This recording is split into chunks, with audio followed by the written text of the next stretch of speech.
Shalom, selamat pagi Bapak Ibu yang dikasihi Tuhan. Puji Tuhan, pada pagi hari ini kembali lagi kita akan membaca dan merenungkan firman Tuhan. Namun saya mengajak Bapak Ibu, mari kita berdoa terlebih dahulu. Mari kita berdoa. Terima kasih Bapa yang baik. Kami bersyukur ya Tuhan sepanjang malam hingga pada pagi hari ini. Engkau telah memelihara kami, telah menjaga kami, sehingga kami bisa bangun tidur dengan sehat pada pagi hari. Dan pada pagi hari ini ada kesempatan yang sangat luar biasa. Kami mau membaca dan merenungkan firman-Mu. Tuhan, bukalah hati dan pikiran kami, supaya firman yang kami baca, kami renungkan, kami dapat mengaplikasikannya di dalam kehidupan kami hari lepas hari. Terima kasih ya Bapa, kami sambut firman-Mu pada pagi hari ini penuh dengan ucapan syukur. Haleluya, amin. Baik Bapak Ibu, tema yang akan kita renungkan bersama pada pagi hari ini yaitu merataplah kepada Tuhan. Mazmur 137 ayat 1 sampai dengan 9. Namun saya hanya membaca ayat yang ke-1. Di tepi sungai-sungai Babel, di sanalah kita duduk sambil menangis apabila kita mengingat Sion. Bapak Ibu saudara yang dikasihi Tuhan, kehidupan ini tidak mesti selalu lancar dan tidak ada masalah. Ada saat-saat penuh sukacita, tetapi ada juga saat-saat penuh duka cita. Hal ini pun terjadi pada anak-anak Tuhan. Yang membedakan anak-anak Tuhan dengan bukan anak-anak Tuhan adalah bagaimana menghadapi masalah yang terjadi dalam hidupnya. Bagi anak-anak Tuhan, sukacita maupun duka cita semua Tuhan izinkan, dan ada rencana Tuhan yang indah yang akan digenapi atas hidupnya. Sukacita maupun duka cita adalah suatu kesempatan di mana ia dapat belajar mengenal Tuhan lebih dekat. Dalam Mazmur pasal 137 ini mengajak kita untuk belajar meratap dengan benar di saat penderitaan. Namun saat meratap, pemazmur tidak membiarkan kesedihan itu sampai membuatnya kehilangan iman kepada Tuhan. Bagaimanapun pahit atau manisnya kehidupan ini, marilah kita belajar untuk menerimanya. Tidak ada salah atau dilarang bagi anak-anak Tuhan untuk meratap, tetapi hendaklah ratapan anak-anak Tuhan tidak membuatnya kehilangan iman dan menjadi tidak percaya kepada Bapa di surga. Daerah dari mana kita berasal biasanya akan meninggalkan kenangan yang membekas kuat dalam ingatan kita. Pemazmur juga merindukan tempat asalnya, yaitu kota Yerusalem.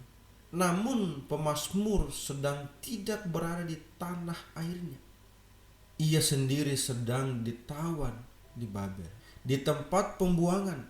Setiap kali mengingat Sion, pemazmur sangat sedih dan meratap. Hancurnya Sion berarti hancur pula satu-satunya ikatan dengan tanah air mereka. Identitas bangsa Israel yang lekat dengan tanah pusaka sirna seiring hancurnya Sion. Seolah kesedihan mereka masih belum cukup, masih ditambahi dengan tingkah penjajah yang mengolok-olok mereka dengan meminta menyanyikan lagu sukacita khas Israel. Yerusalem yang diyakini pemazmur sebagai tahta Allah Israel sehingga tidak mungkin akan runtuh, ternyata telah hancur. Konsep Allah yang berdiam di satu tempat, yaitu Yerusalem, digantikan konsep baru bahwa Ia adalah Allah Maha hadir di semua tempat, termasuk hadir di Babel.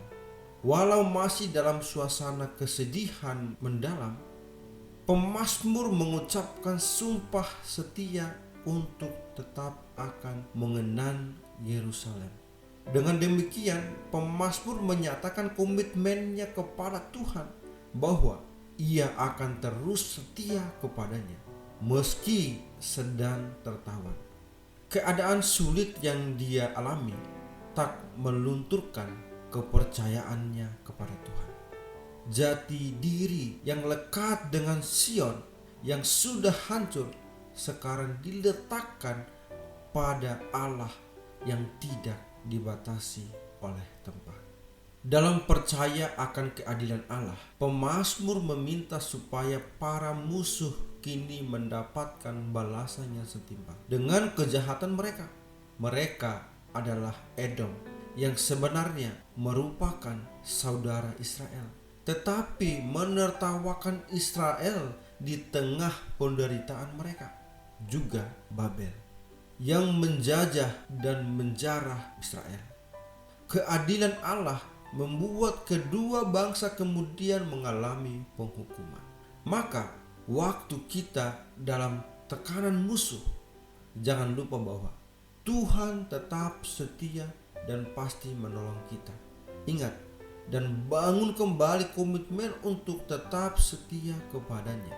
Mazmur 136, pemazmur mengajak kita belajar bagaimana meratap dengan benar di kala penderitaan di Mazmur 137. Lalu dilanjutkan pula dengan belajar bersyukur di Mazmur 138. Pengulangan kata kita berkali-kali sampai 9 kali dalam bahasa Ibrani menggambarkan betapa besarnya penderitaan di saat pembuangan. Namun saat meratap, pemazmur tidak membiarkan kesedihannya itu sampai membuatnya kehilangan imannya kepada Tuhan.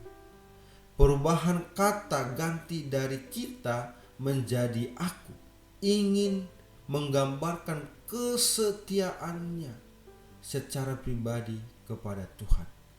Penderitaan boleh diseringkan, tetapi ketetapan hati untuk mempercayai Tuhan adalah hal yang harus kita lakukan secara pribadi. Jadi di Mazmur 137, pemazmur merasa kesulitan untuk menyanyikan pujian kepada Tuhan di hadapan para penawan mereka.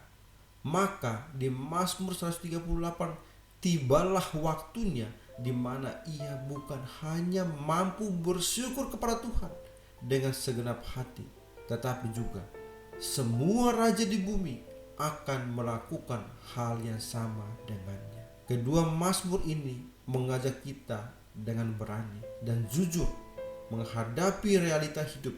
Bagaimanapun pahitnya atau manisnya, marilah kita belajar meratap dan bersyukur dengan benar. Bapak Ibu yang dikasihi Tuhan, firman Tuhan pada pagi hari ini mengajarkan kepada kita, mari kita semakin hari semakin melekat kepada Tuhan. Iman kita semakin bertumbuh di hadapan Tuhan supaya kita tidak jauh daripada Tuhan. Dan semakin hari iman kita semakin melekat, semakin kuat untuk menghadapi masalah atau tantangan apapun yang ada di dalam dunia ini. Tetapi iman kita tetap kokoh di dalam Tuhan. Marilah kita melakukan firman itu di dalam kehidupan kita hari lepas hari. Amin. Tuhan Yesus Kristus memberkati kita. Mari kita berdoa. Terima kasih Bapa yang baik. Kami bersyukur ya Tuhan. Pada pagi hari ini ada kesempatan yang sangat luar biasa, yaitu kami bisa membaca dan merenungkan firman-Mu. Ya Tuhan, biarlah firman yang sudah kami baca, kami renungkan, kami dapat mengaplikasikannya di dalam kehidupan kami hari lepas. Terima kasih ya Tuhan. Sebentar lagi kami akan melanjutkan setiap aktivitas kami, kegiatan kami. Bimbing, pimpinlah kami setiap langkah-langkah kami, apapun yang kami kerjakan, apapun yang kami lakukan. Biarlah campur tangan Tuhan yang menyertai dan memelihara. Terima kasih Bapa yang baik, terima kasih. Kami serahkan waktu kami sepanjang hari ini ke dalam tangan Tuhan. Di dalam nama-Mu Tuhan, kami berdoa dan kami bersyukur. Haleluya. Amin.